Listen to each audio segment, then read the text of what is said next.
Tell me if it's true. I know it's true. Happened to me, happens to everybody. It's very, very true, right? You take trades and you took 10 losses, you've lost 20%, 30% of your account. And then you say, you know what? My trading day is done today. I lost more than I had to lose. Right? No, this is Raja Banks. Rakil is going to get me coffee. He's not going to be here till it's break time. Right? So what's something that you don't do? Like when you win a trade, how come when you win a trade you never close the charts? Tell me. How come that's the case all the time? Like when you win a trade, you never close the charts. You never close the charts. You only close the charts when you take those fucking losses and you're like, you know what, I'm a bad trader. You know, trading is not for me. You know, Forex is a myth. You can never make money. Fuck, man, you made money half an hour ago from that one trade and then you blew it all away. And now you're closing the charts. That's what's gonna make you hesitant to take the trade, right? So make this a habit. When you win a trade, walk away from the chart. Actually, you know what? I'm gonna write this in my plan. When I win a trade, walk away from the charts like a winner. That's what you need to do. When you win a trade, you need to walk away. And that's one rule which you have set for yourself to protect yourself. Let's look at the next thing.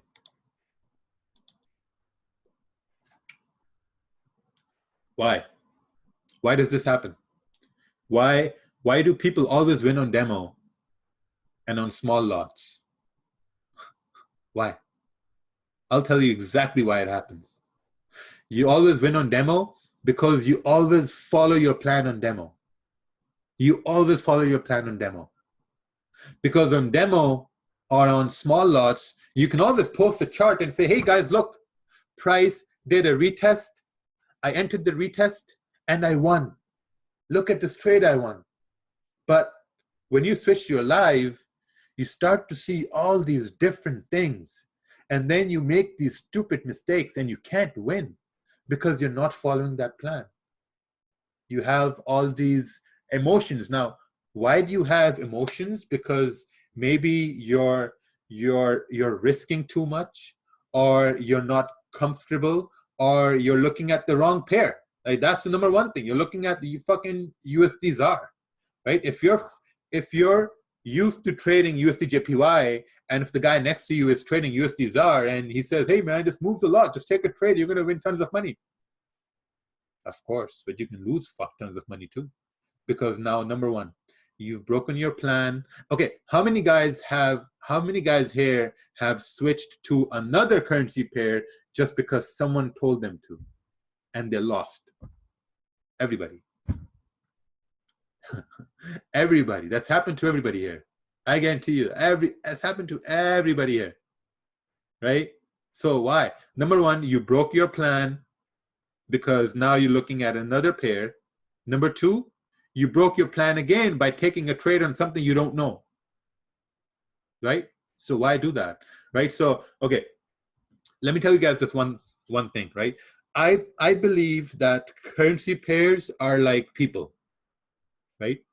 Currency pairs are like people. Now, when you meet a new person, right? Let's say you know John Smith from your work, right? So now you see John Smith every day from 9 to 5. Right? So from 9 to 5, you know what time John Smith takes his lunch, what time, like how does he act in the morning, how is his mood at lunchtime, how is his mood when the day over. So you know a lot about John Smith during that time, but you don't know what John Smith does when he goes home or when he's about to go to bed, or what's the first thing he does when he wakes up. You don't know that. Right? So when you want to talk to John Smith or when you want to socialize with him, you're going to socialize with him based on the things you know, what you see, right? Currency pairs, the same exact thing, guys. It's the same exact thing, right? When you focus on, let's say, USD JPY, and you know, I'm going to focus on USD JPY from 6 to 9 a.m. It's, believe me, right? It's going to do the same thing from 6 to 9 every fucking day. The same thing is going to do that, man. The same thing. No one out there is going to tell you to focus on one pair at the same time every day. No one says that because it's true. It works. It's worked. There's so many examples out there. So many people have done it, right? But it may sound stupid, but it works. If you just focus on USD JPY from 6 to 9 every day for 2 months, tell me this one thing. Will you not be able to catch small moves? For 1 month, if you focus on one pair at the same time every day, tell me this honestly. Will you not be able to predict the way it moves? Right? Now imagine after 2-3 months, you can wake up and say, hey, like, you know what? I'm gonna start, like I've looked at USD JPY from 6 to 9 every day for the past 2 months. It's just another day in the park. Just have to wake up, take one trade on USD JPY, done for the day. How awesome that's gonna be, tell me. It's gonna be a wonderful feeling, right? Now when we trade Asians, Hashin, we've been trading Asian session for the past 2 years, every day, nonstop, right? And it's easy now. Like we look at Asian, we see, okay, either there's going to be a breakout or there's going to be a continuation, easy setup. We take that one trade, done. One trade. Why? Because we've spent that time watching that one pair during that specific time every day, and it becomes a habit, right? It's like dealing with people. You get to know how they're going to act, right? You get to know how what they are really like during that time. And trust me, currency pairs are the same exact thing. Yeah, exactly. You got to back test your session. There's Alex D for you. This was the funniest point ever, right? Like when you start losing, this is what you think. The market is out there to fuck me. The market knows how to screw with you, right? Market doesn't know how to screw with you. Like, you know what's funny when people say that that the brokers, they know your stop levels. Of course, the brokers know where your stops are. The brokers know that for sure. The brokers know where your stops are, where your take profits are. But what if you don't use a stop loss? I know some guys who don't use stop losses and they just manually close. What if you just manually closing? What if everyone starts to manually close? Do brokers know where you're going to close? Can brokers know where your stop loss is? No, they don't. Why? Because the market is going to do what it's going to do. Oh yeah, you're going to have a flash crash for sure. You get fucked that way. But the market is still going to do what it's going to do, right? Because you have to understand the market flows in complete harmony. When you look at candles, you will see candles have wicks. And when you see candles with no wicks, you know that that candle will make a wick. And it does make a wick. Why? Because the chart cosmetics have to be maintained, right? And when you are in complete harmony with the market, when you know that you're following your plan, you have rules set down, the market cannot fuck you because you're following your plan.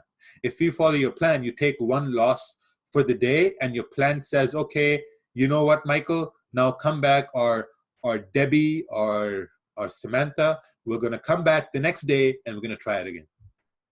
And you try it again. And again and again and again, and slowly it starts to make sense. I have this one guy here in my group. He joined me, and he was struggling so much, man. He was struggling a lot. He said, man, you know, I've been trying for 3 years. I can't make it work, this and that. So I changed his name to Jordan Struggle. You know, it's a true story. He doesn't know that's his name, but that's what I changed his name to, Jordan Struggle. Because so I told him, hey man, just take one trade a day between a certain time. And that's what he did. For the first 2 weeks, he had maybe like, first 2 weeks, he had, I think, 6 losses, 4 wins. Third week, he had more wins than losses. This past week, he's had 2 losses and 5 wins. All it took was time. He knows the market is there to fuck him. But the only way he can make sure that doesn't happen is when he can just bag his profits and he continues to do the same thing every day because it works. It sounds very stupid. It sounds very cliche. Like I know some people who have a lot of knowledge and they might say, like, you know what, this is fucking stupid. You can just swing. For sure, you can swing, but you have a plan too when you're swinging, right? You can't just swing for a fucking 300 pip drawdown. You have a plan, right? And when you put time in your psychology, in your trading plan, in the time in the market, it's going to work out. I say it takes 2 months, 2 to 3 months to see the things you want to see, right? Not the things you need to see, but what you want to see. They start happening. And that's how we build a wall of discipline, right? The wall of discipline should be so thick that whatever happens, you know your system works. You need to have that undying belief that your system, which you have mapped out for yourself, it's going to work. If it's not working today, that's okay. It's not perfect. That's why you have training wheels on bicycles, because you can't ride a bicycle with 2 wheels from the get-go. No, you have training wheels, right? And man, I know, like, I had training wheels on my bicycle and I still used to fall off it, but I knew it's going to work. Like when you have babies, what do babies do? They try whatever they can to see if they can walk, right? They do whatever it takes, but they know it takes time, right? So the time is all what it takes. When you can find these consistencies in market, when you can find these small anomalies which you can exploit every day, right? So that's going to build up your discipline.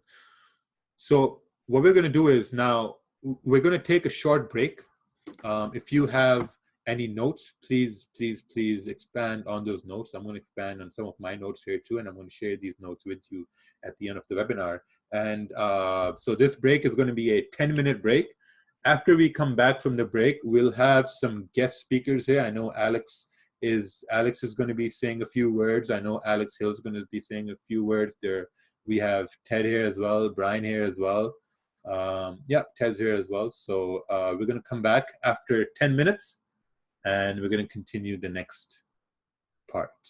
I would play some music, but there are some copyright issues, so I can't play any music. Sorry.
Okay, welcome back.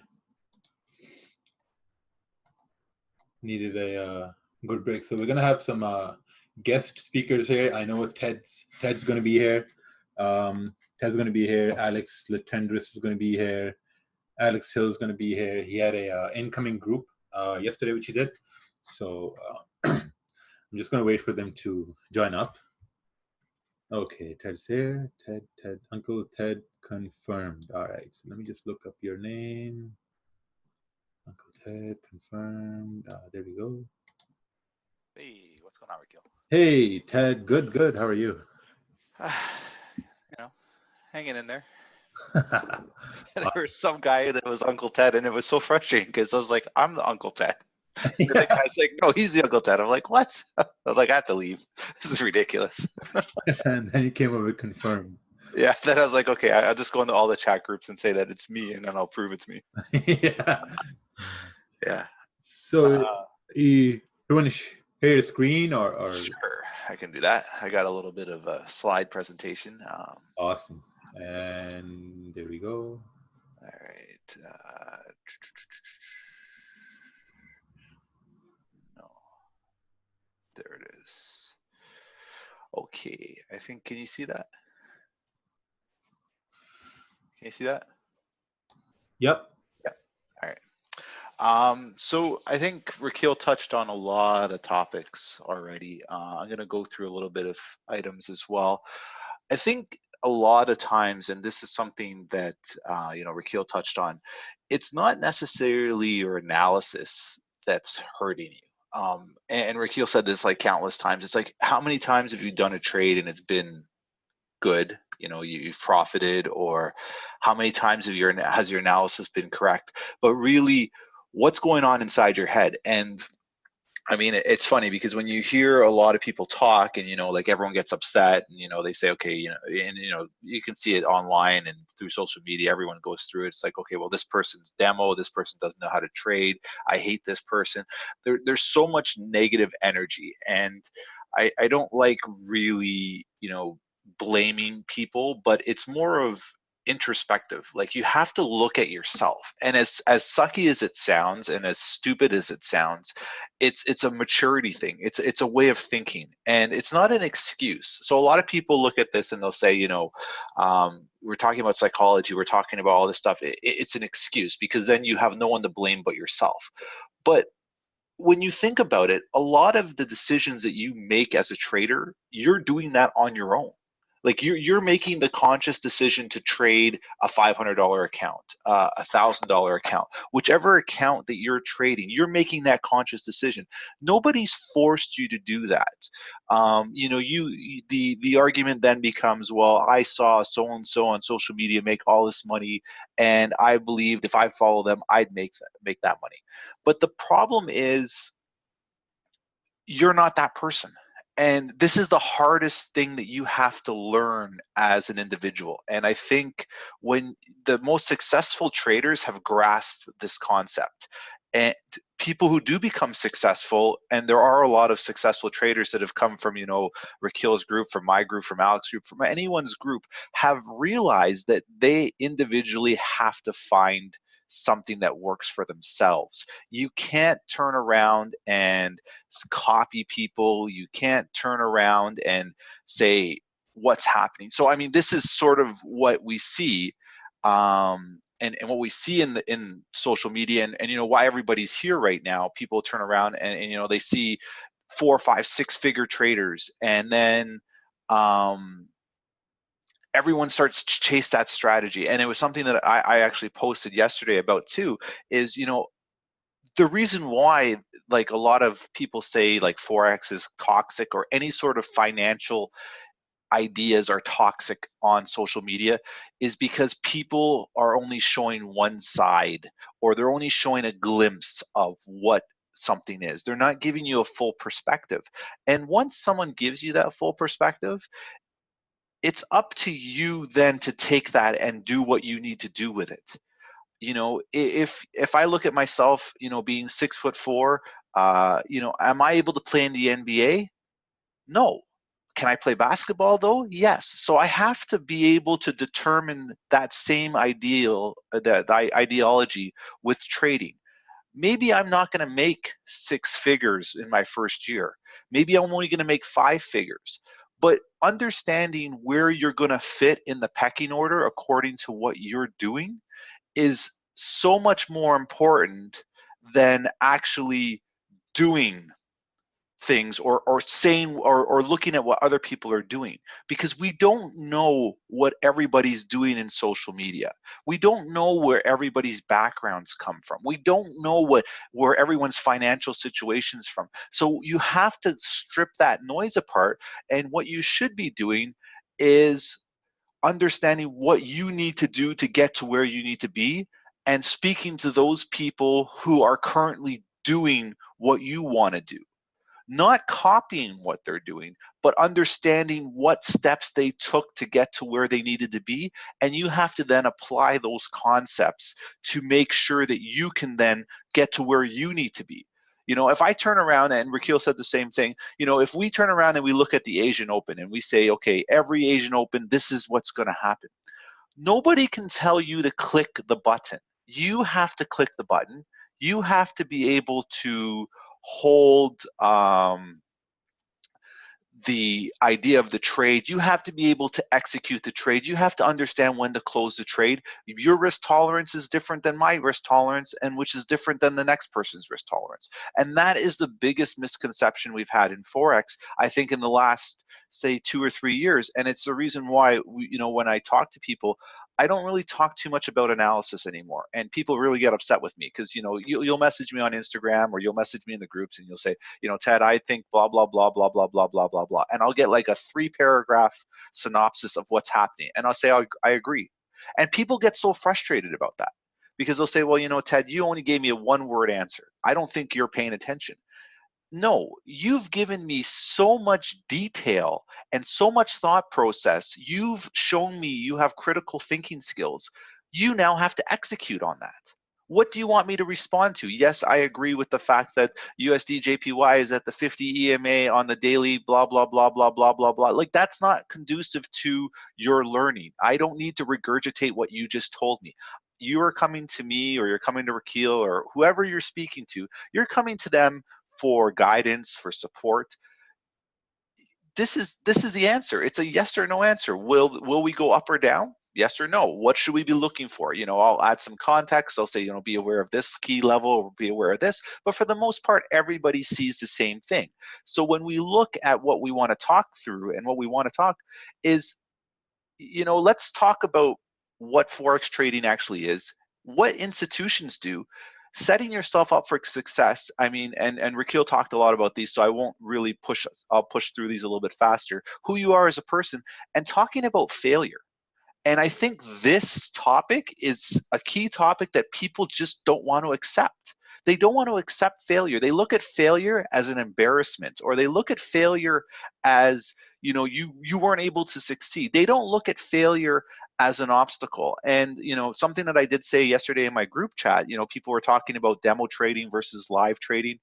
I did the comparison of, you know, when you first started walking, you know, if you watch a toddler walk versus how you walk, you wake up in the morning, you jump right out of bed, and you just start doing it your day. You don't even think twice about moving your legs. It's innate. It's subconscious. It's something that you know how to do with just, you know, with your eyes closed. You can walk around with your eyes closed. You'll bump into things, but the physical action of walking happens very, very easily for you. But if you watch a toddler, you watch someone who's, you know, just starting to learn how to walk, what are they doing? They're staggering around, they're falling, they're getting back up, they're bumping into things, they're holding on to things.